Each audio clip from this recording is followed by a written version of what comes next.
I stayed because I loved him.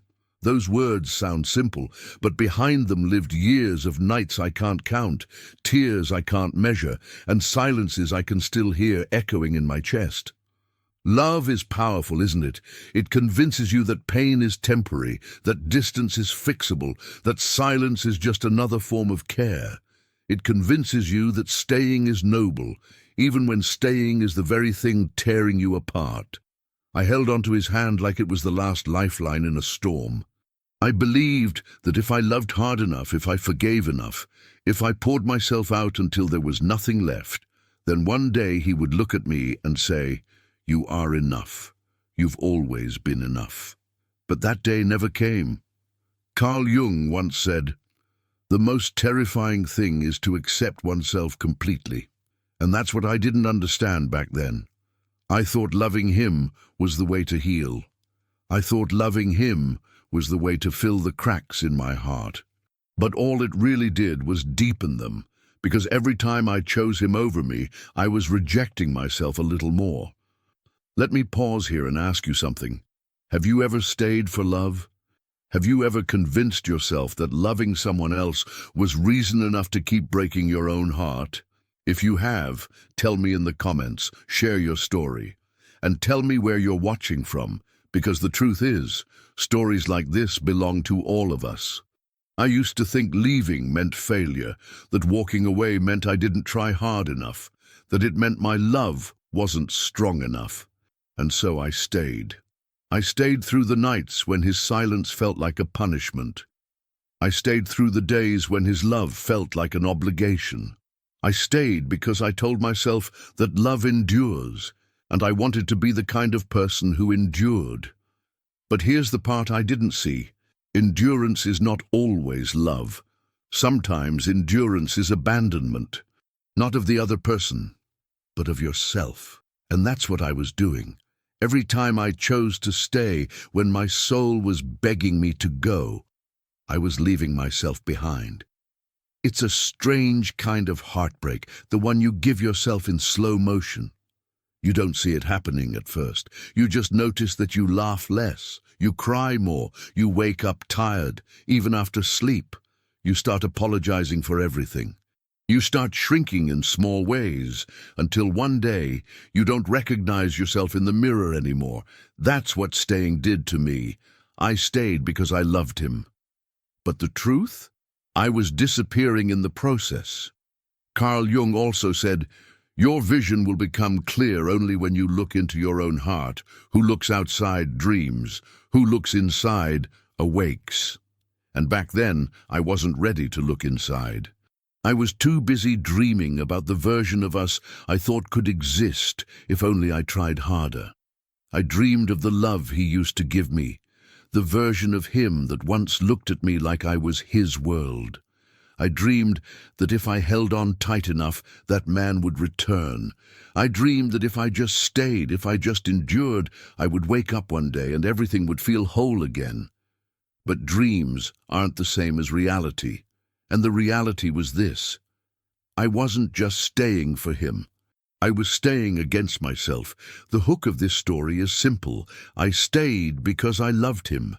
But the truth is, the ending would be far more powerful, because the day came when I finally understood that loving myself meant I couldn't stay any longer. And that's where this story is going. Love has a way of disguising itself, doesn't it? It dresses up as loyalty, as sacrifice, as devotion. It tells you that staying is proof of your heart. And for a long time, I believed that. I stayed because I thought that was what good people do. Good partners, good lovers, they stay, they fight for what they have. They don't walk away just because things get hard. And in the beginning, that belief gave me strength. Every argument that ended in reconciliation felt like proof that love had conquered again. Every tear wiped away after a fight became evidence that what we had was worth holding on to. I told myself, this is what real love looks like. Messy, imperfect, but strong. But deep down, something else was happening. Carl Jung called it the mask. the persona we wear to convince the world and ourselves of a story that isn't true anymore. My mask was the smile I put on in public, the reassurance I gave to friends who asked if I was okay, the way I posted pictures that made us look untouchable. Behind that mask, though, cracks were forming. The cracks started small. Nights where his silence stretched too long. Days where my laughter felt forced. Moments when his absence, even in the same room, was louder than any words he could have spoken. But instead of seeing those cracks as warning signs, I treated them like tests, proof that I needed to love harder, give more, stay longer. Let me ask you, have you ever done that? Have you ever mistaken cracks for challenges to overcome instead of signs that something was breaking? That's what I did. And in doing so, I ignored the voice inside me that whispered, "This isn't love anymore. This is survival." Staying became my identity. My worth became tied to how much I could endure, and slowly my boundaries blurred. What once would have felt unacceptable began to feel normal. What once would have made me walk away became something I justified in the name of love. The irony was, I thought I was proving my love for him, but really I was proving how little I loved myself. Jung said, people will do anything, no matter how absurd, to avoid facing their own soul. And that was me. I avoided my own soul by pouring everything into him, by convincing myself that staying was noble, by refusing to see that loving him was costing me myself. And the cracks kept growing, until one day I realized they weren't just cracks anymore. They were fractures, deep, spreading, unstoppable. That's when the truth began to surface. I stayed because I loved him. But the cracks that grew reminded me, piece by piece, that one day I would have to choose, and choosing him would mean losing me. There is always a moment when the cracks stop being something you can ignore, a moment when the silence grows too heavy, when the weight of staying becomes greater than the fear of leaving. For me, that moment came quietly, without drama, without shouting, without an explosion. It came in stillness. I remember sitting at the kitchen table. The coffee was cold in my hands. He was across from me, scrolling on his phone, detached, present but not really there.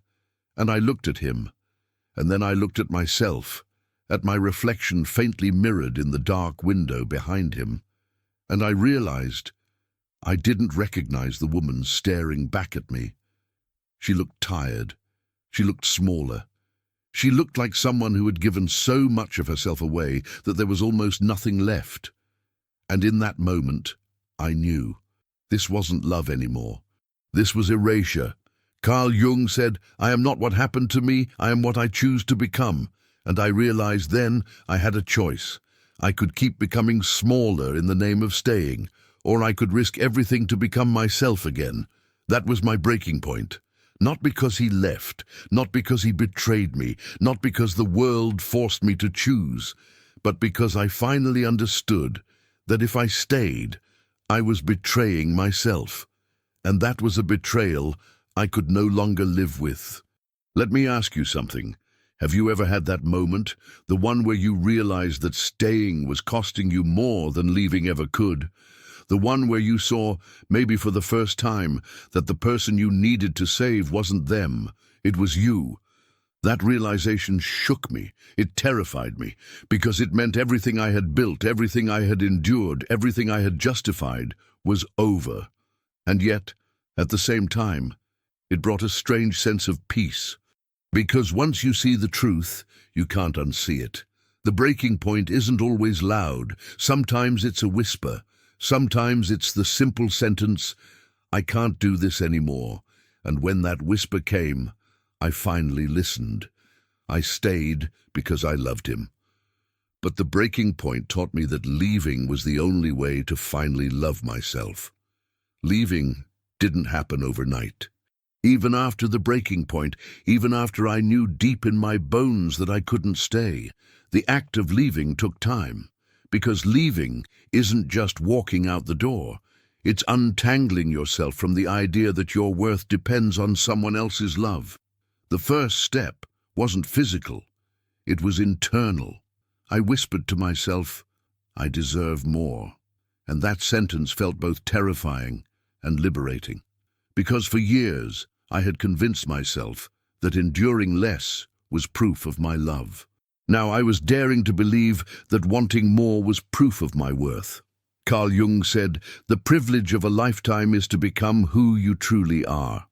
And that's what choosing myself became, the privilege of reclaiming the person I had silenced for so long.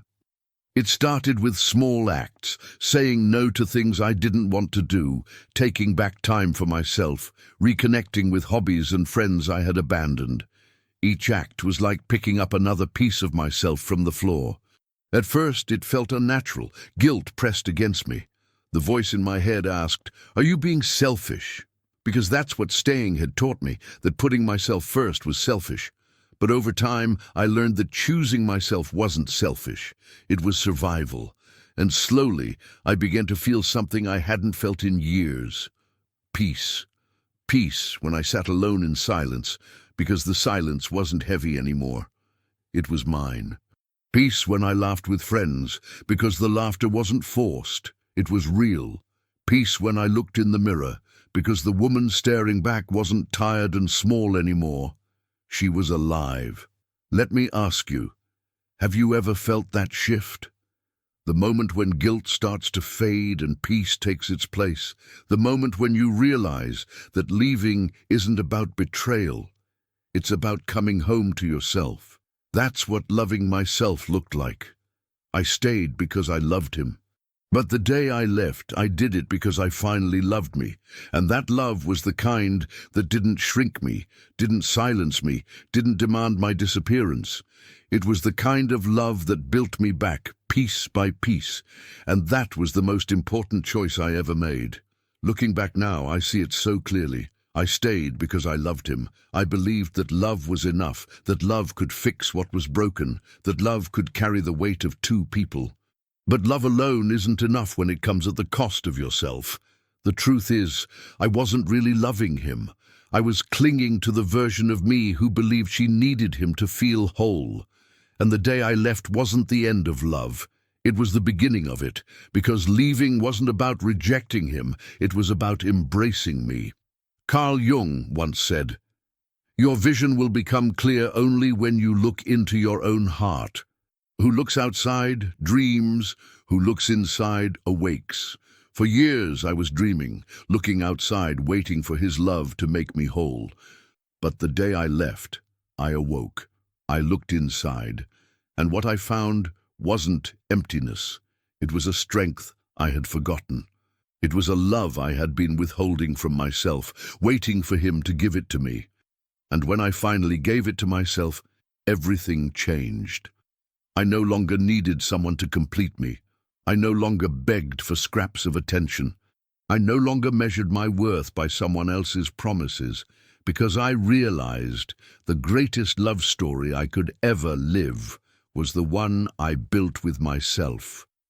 Let me ask you, have you ever left because staying meant losing yourself? Have you ever discovered that the real love you were waiting for was your own? If you have, then you know this truth. Leaving isn't always betrayal. Sometimes leaving is the most faithful act you can do, for yourself, for your soul, for your future.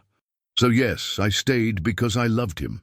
But I left because I finally loved me, and that's the kind of love that lasts. Tell me in the comments, what moment taught you to finally love yourself first? Subscribe if this story spoke to you, because here we tell the truth about heartbreak, healing, and the power of self-love. Share this with someone who needs to hear it. Staying for love can be noble, but leaving for self-love is transformative. And I'll leave you with Jung's words one last time. The privilege of a lifetime is to become who you truly are. And the day I left was the day I finally became her.